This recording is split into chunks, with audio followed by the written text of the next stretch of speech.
我咁調一個啦，皮蛋嗰個豆腐嗰涼拌汁啦，咁啊俾啲糖啦，一茶匙度，係咁意俾少少鹽巴少少夠噶啦吓，唔好多，俾啲熟油落去。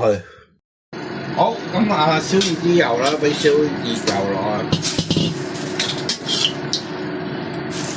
將佢啦，混啦，激發嗰蒜頭味出嚟啊！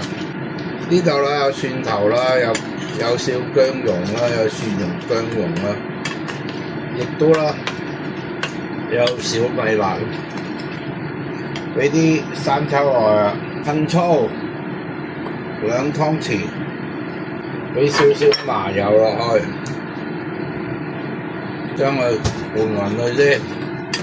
好，再俾少少紅油落去，增加嗰個辣個味。好，咁味道啦，差唔多啦。咁我呢度啦，俾少香菜落去，亦都俾啲芝麻落去。嗱，呢個涼拌豆腐汁啦，咁啊完成啦。詳情點樣啦？有啲咩啱咧就會寫晒度。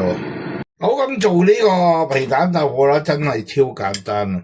你買呢啲日本嘅豆腐啦，呢啲絹豆腐。好，咁跟住啦，將我哋呢啲啦，開好呢啲醬料啦，淋落去得噶啦，將佢啦淋晒落去，再撒少少芝麻，再俾少少香菜，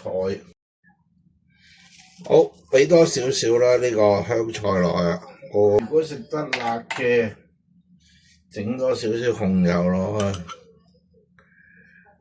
咁啊完成啦，一個皮蛋豆腐真係。